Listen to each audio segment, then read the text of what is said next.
Le choc cet après-midi devant ce lycée du 15e arrondissement de Paris. Amar, un lycéen de 20 ans qui fêtait d'ailleurs aujourd'hui son anniversaire, a été attaqué à coups de couteau devant les grilles par un groupe de 7 ou 8 jeunes gens extérieurs à l'établissement. Hospitalisé au Kremlin-Bicêtre, sa vie n'est pas en danger. Un jeune secouriste est venu à son aide. Il était assez sévèrement touché puisqu'il avait l'artère fémorale perforée et qu'il avait reçu 2 coups de couteau à la face dorsale du thorax.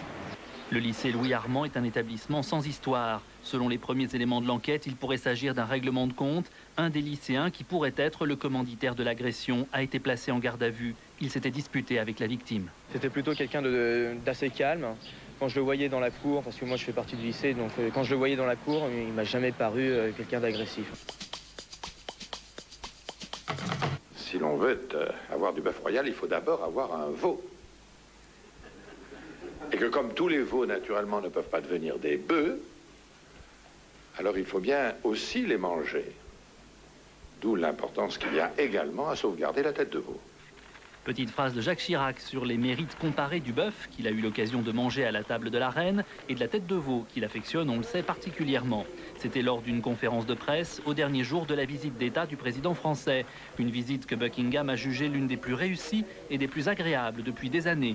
Jacques Chirac a eu l'occasion d'affirmer sa solidarité avec le gouvernement britannique dans la crise de la vache folle, dans le respect des règles de la santé publique. Rien ne peut être fait qui mette en cause la santé publique, mais c'est aussi le sentiment des Britanniques. Mais dans le cadre de la gestion de la crise, tout doit être fait pour que cette solidarité soit forte. Heureux ou terrifiés, les gagnants du loto? Eh bien sans doute les deux. 48 heures après le tirage de la super cagnotte, les deux vénards qui se partagent les 100 millions ont été identifiés par la Française des Jeux, mais souhaitent rester anonymes. Celui de Montreuil est un chômeur de 23 ans qui était de passage dans cette ville. Un responsable de la Française des Jeux l'a rencontré. Il était extrêmement nerveux, tendu, il n'avait pas dormi de la nuit. Le matin, il essayait de nous joindre, il n'arrivait pas. C'est vrai qu'on avait un peu de mal à nous joindre, étant donné qu'on était un petit peu sur la route entre Bray-sur-Somme et Montreuil. Mais bon, quand je l'ai vu hier après-midi, il s'était déjà un petit peu calmé, d'abord parce qu'il était fatigué, il n'en pouvait plus. Le gagnant de Bray-sur-Somme est un couple d'une quarantaine d'années qui jouait au loto pour la première fois. Eh oui, ça arrive. Tous ont maintenant reçu leur chèque, mais que vont-ils en faire? Sans doute ce que font tous les gagnants du loto. Il y a une chose qu'ils ont tous fait après avoir gagné, c'est tous changer de voiture. Il y en a, c'était pour s'acheter une 306, d'autres une Mercedes, mais invariablement, ils changent de voiture. Ensuite, ils achètent leur maison, s'ils ne la possèdent pas déjà, et éventuellement, ils font un voyage. Mais des voyages très courts, ils ne font pas le tour du monde, ils partent 8 jours. Ceux qui vivent au bord de la mer partent à la montagne, dans le Tyrol, et ceux qui vivent à la montagne partent au bord de la mer. Voilà. Coup dur pour la marine américaine, le suicide de son chef d'état-major, l'amiral Jérémy Borda. Ancien commandant des forces de l'OTAN pour le sud de l'Europe, il était très populaire aux États-Unis pour avoir été le premier marin issu du rang à accéder aux plus hautes responsabilités. L'amiral s'est tiré une balle dans le cœur alors qu'il avait rendez-vous avec un journaliste de Newsweek qui enquêtait sur ses décorations. Borda avait porté pendant des années 7 médailles, le V de valeur personnelle, réservé aux faits d'armes qu'il arborait sur ses rubans du Vietnam. Newsweek voulait vérifier s'il en avait le droit.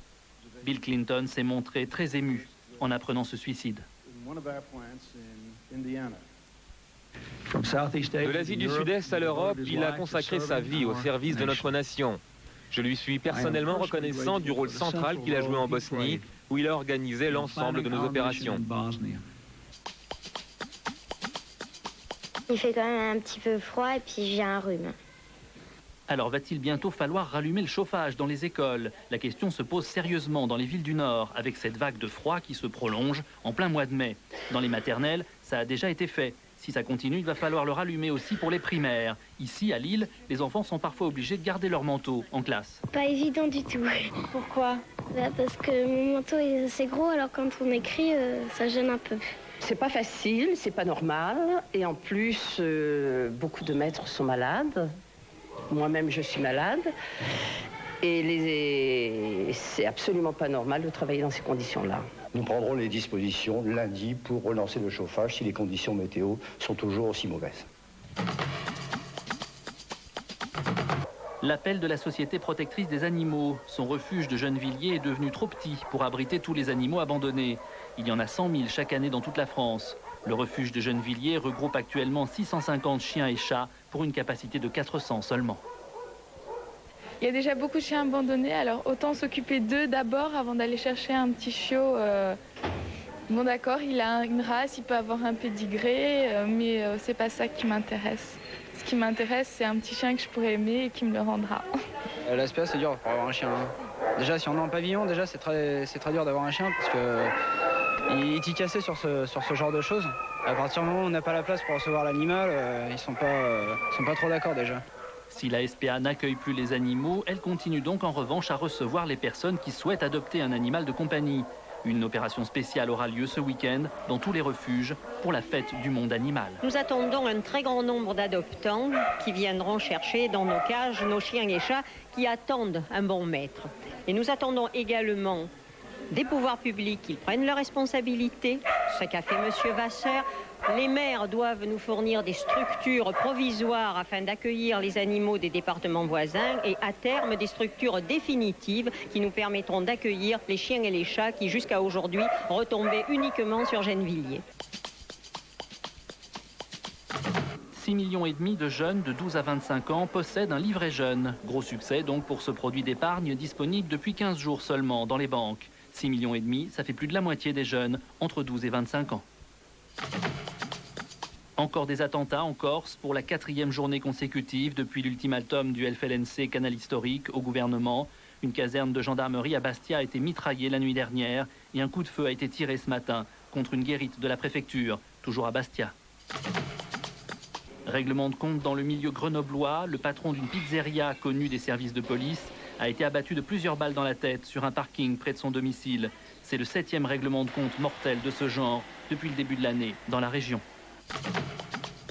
Le nouveau président du Conseil italien a formé son gouvernement. Romano Prodi a soumis sa liste au président Scalfaro, une liste qui comporte 3 femmes et 8 ministres communistes pour la première fois depuis la fin de la dernière guerre mondiale. Le nouveau gouvernement prêtera serment demain. Le début des transferts dans le monde du football, Laurent Blanc signe avec Barcelone. Le défenseur international d'Auxerre avait été l'un des artisans du double titre national du club bourguignon. Son contrat avec Barcelone devrait être de 2 ans. Rencontre à Montpellier entre des collégiens et des handicapés. Rencontre sportive à armes égales, tous dans des fauteuils roulants, valides ou non. Il y en a qui disent oui, le sport des handicapés, c'est pas agréable, mais en fait c'est vraiment agréable avec eux. Parce que bon,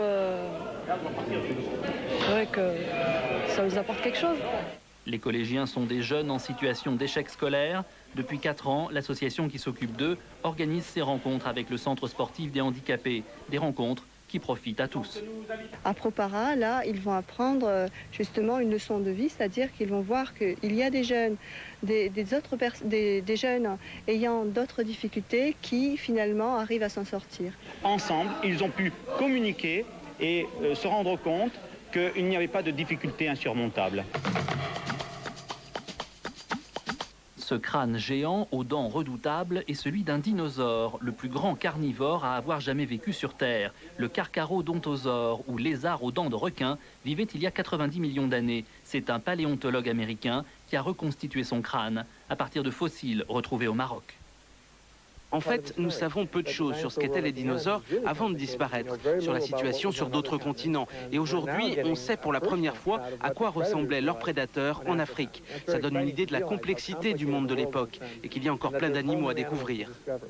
Le Carcharodontosaure était plus gros que le célèbre tyrannosaure, son cousin d'Amérique. 15 mètres du nez à la queue, 8 tonnes et des dents de 12 cm de long.